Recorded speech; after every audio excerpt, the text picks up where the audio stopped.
For those of you who are Glaive Lord enjoyers, you should probably be aware of this new set of patch notes. It's a bit of a nerf and a buff, or I suppose a rework you could call it.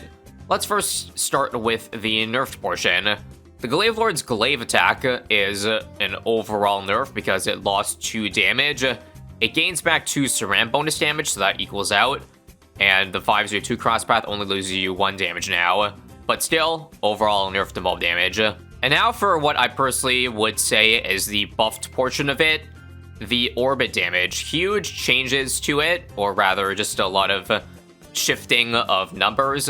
Basically, more base damage, however it loses the ceramic and the mob bonus. But in return, it also gets a good amount of attack speed, and also a good amount of pierce. Don't worry about the soaking damage part, that's not too important. I'll save you all the effort in terms of the number crunching, because this is what I guess all these numbers end up turning up to. So first off, if you don't crosspath to 502, then this is a bit of a nerf. Overall, it does 91% of the damage that it did before. This is talking about mobs, by the way. For ceramics and the balloons, it really doesn't matter because we're going to be able to beat them easily in the late game. It's all about the mob damage. However, if we're talking about the 502 crosspath, then do remember that the 502 gives +1 damage to the orbital. So now it does 5 damage, where previously it did 8, but because the attack cooldown is, 0.08 to 0.05, then it's basically equal to 1, which is kind of funny to think about. They shift the numbers around to basically make it do the same damage that it did before. But of course, this is not taking into account the golden rule, and that is if a tower has a lower base damage, then that means it benefits better from buffs, like damage buffs, like say Glue Storm, or Embrittlement, or hell, Pat Fusty. That's exactly why I brought Pat Fusty here. Yes, for the sole reason of giving plus damage, even though he's completely worthless on Dark Path of the early game. Take a look at that awesome range. Pat Fusty leveled up to 2, but it looks like it still doesn't reach, so yes, I just wasted $900 for the early game, but I think even with that waste of money, we can probably still get through the early here. Trust. You gotta let me cook here, at least up until I get Glaive Ricochet, which is, I think, 2 rounds away. Come on. Sniper on first, beat a couple rounds here, and we got it. Round 21, bam, there's the Glaive Ricochet. I guess now is also a good time to mention more glaives, as you see, is a lot cheaper. They reduced the cost of it by $1,000, but they also reduced the pierce of it. However, I think it's just a straight damage buff, or a buff overall. How often is it going to use up all 60 pierce anyway? You know what I mean? Especially if we're not playing a race. I can't believe I went all this time without explaining the challenge, but that's probably because there's no real challenge other than try to get as far as possible on Dark Path, while giving this thing mega damage buffs. Let me just first see if I can afford a radar scanner. Come on, nice. That's perfect, because now I don't have to waste money on, well, other camo shenanigans. Also, more glaives too. It's kind of crazy this is able to, beat all the early game rounds here, but I guess that's no surprise. Dark Path is the god map, at least the god advanced map for the Boomerang. Anyway, 7k for round 40. I guess we'll get the more glaives now, just for the Ceram insides. Alk buff 2, and I'm low-key hoping that Pat Fusty, remember, he has a knockback effect at level 5, that even this tiny range is going to be enough for him to knock back the mob. Let's see. See that? That's 1 knockback, but I think we're only going to get 1 off, right? We're really close, though, so I think we just use Pat ability early. Pops early enough. Also, 3-2-0 Alk for reasons. Pat ability now, and watch this. Pops early, and ooh, 1 shot off. Well, how about this? We can afford jungle drums if we don't do 3-2-0 Alk. I think that's a better comp to go for. Yep. Pops way earlier, and clean. We'll go ahead and get a stronger stim now, and I'm low-key hoping that I don't need to buy mob damage, and Pat Fusty continues to just work for Moab, especially since he can be out buff now. Or he inherits a stim buff. Plus extra attack speed level 8 now means he can knock back a little bit more. Let's put it to the test here. Do we need Pat ability? No, we don't. Look at that. This very well could just be a free save up to getting the Glaive Lord now. Unfortunately, it's not going to be the perfect orbital Because obviously, like, when the orbitals are in the top left, it's not going to really damage Moabs, but I really don't think you can get a better map than, again, this, if you want the orbitals to work well. I'm talking about maps that are advanced and above, of course, but considering that the orbitals are now more important, or rather a bigger chunk of the Glaive Lord's damage now, I think it's actually a bit of a nerf to extra maps if you're trying to use Glaive Lord there. Otherwise, for maps where the orbital is good, then it is a buff, and exactly as I said, wait a minute, we're $200 off of Glaive Lord. Okay, good news, I can use the Big Suck to turn that BFB into a Moab, or 4 of them, and his knockback should just work and get his Glaive Lord around 61. Nice. Again, unless I literally had wall hacks and could put the Glaive Lord on the middle of the track, you have to live with the orbitals being a bit off-center. But regardless, it's still an insane map for the Glaive Lord because, you know, even the Glaives orbiting down here will have several swipe-throughs because the Bloons stay here for an incredibly long time. So as I said, damage buffs are best for the orbitals now, but I'm still going to go for, I think, attack speed buffs first because they hold a bit more importance. But of course, we have the first damage buff, and that is the stronger stimmy. You want 420 because, yes, the out buff, or the plus damage, does apply to the orbitals too, and that's why you see, even though the Glaive Lord isn't attacking, the stronger stim runs out incredibly quickly, and that's because, well, the orbital attacks basically, or it takes 20 times per second. Even if a balloon's on a range, it'll use up those 20 elk shots. So unless I get Perma-Brew, it's gonna be a pretty unreliable perma damage buff. I'm not sure if I really want 50k just for permanent orbital +2 damage. If you ask me, the money is probably better off spent on Overclock and maybe even Ultra Boost. I'm hoping this map is easy enough that I can just save about 40 more K, and that would just give us an incredibly cracked Glaive Lord. Now, the only issue with going for the Ultra Boost now would be, I think I'm cooked to around 100. I want to find a way to beat around 100 cheaply, but also make it so that, you know, Glaive Lord's doing a good amount of the damage. For that, I'm thinking we can drop a Mermonkey in bottom path.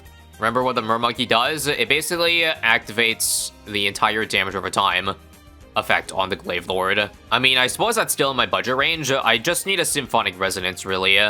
Although, if I really want to unlock the true power, or true max damage, I need Final Harmonic for, to use the full damage over time effects. Remember Glaive Lord Shredding effect? If I recall correctly, its full damage over time is what do you call it? 1500 if you let it play out, although it takes a long time to tick all that damage. And that's why it's mostly an afterthought. And also, it seems like I bought Ultra Boost, but I didn't get the cooldown off on it. I hate that it resets the cooldown now. But it wasn't that easy.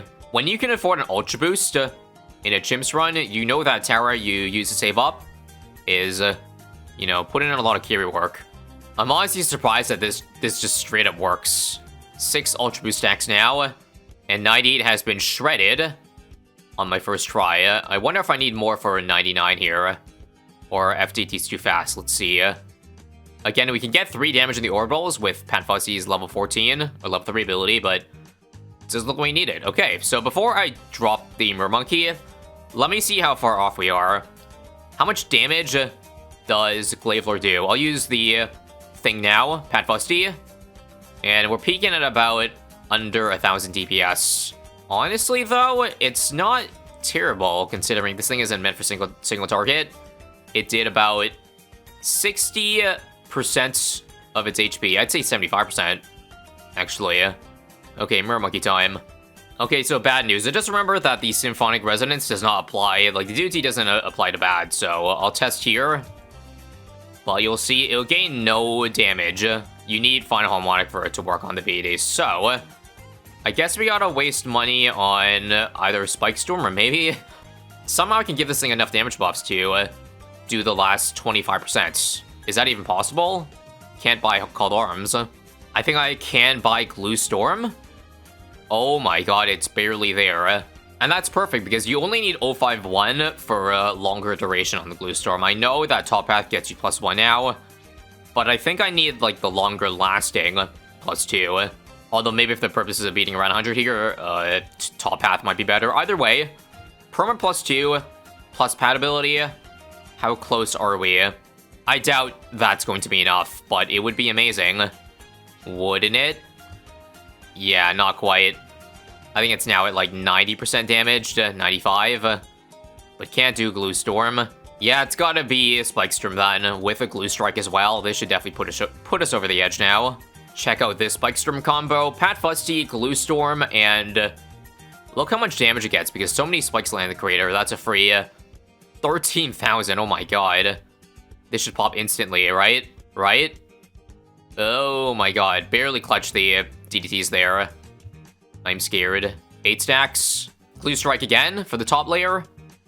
Just so that pops quicker. Come on. I think we might die to the ceramics. Let's see. No, okay, we did it. Nice. So again, we're not done here. We actually almost got 2 million pops without trying. Isn't that pretty crazy? But yeah, again, I'm far from done. I want to get to, honestly, 140. Maybe even above there. Now, I do want to budget money for Final Harmonic, so I can't keep on spending on, like, stuff to buff the Glaive Lord. First things first has got to be a 2/5 Mermonkey at minimum. And I guess since I have the luxury of Ultra Boost, I'll try to Ultra Boost other towers to help me out too. Like, Ultra Boosting Pat Fusty gives us way more epic stuns to survive these rounds. Symphoraz now. Now, until we can start looping FZMGs around the Glaive Lord, it seems like that's currently our biggest struggle, because I've died a couple times off screen. But again, hopefully more Pat Fusty stacks should help. 4 stacks. And that keeps them at bay. Nice. And Final Harmonic in now. Make sure to cross about 2/5 and beautiful. Beautiful. I think I just have to re-target the totem to be perfectly on top of the Glaive Lord, like right here. Remember, it's global range. And take a look at that beauty.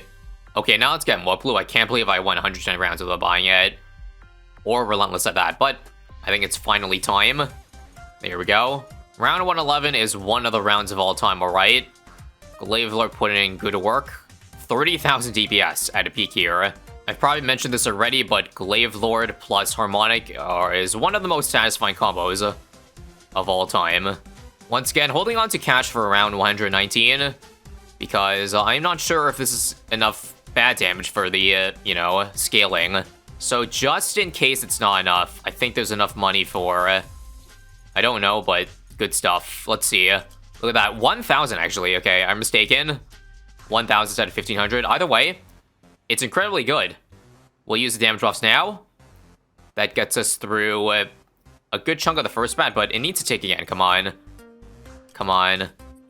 Oh, no. It's not enough still. Are you kidding me? It was good, but yeah, nowhere near enough.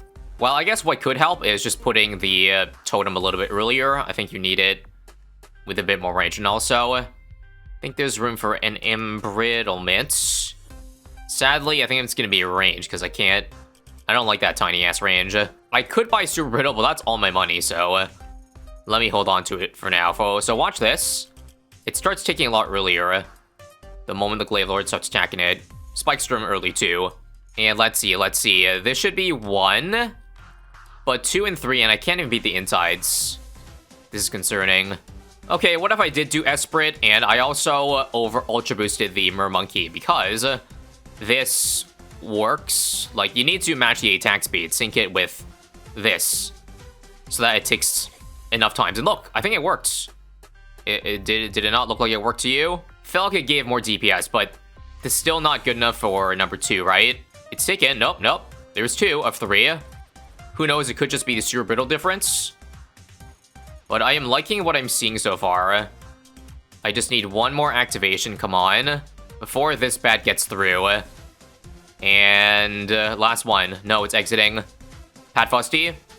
Nice suck. One more Spike Storm, and holy crap, we did it. Again, I'm not 100% sure if it was the Ultra Boost difference or the Super Brittle, but I'd say both helped out. Now let me Ultra Boost this one because I lack attack speed. Gotta say, getting Ultra Boost early paid off huge dividends. Otherwise, I wouldn't be able to have a lot of attack speed on all these other towers here. Great pickup. This is totally not recency bias, but this has got to be one of the more fun runs, Chimps runs, I've had in quite a while. Like, I'm surprised this has been working as well as it has so far. Not even kidding.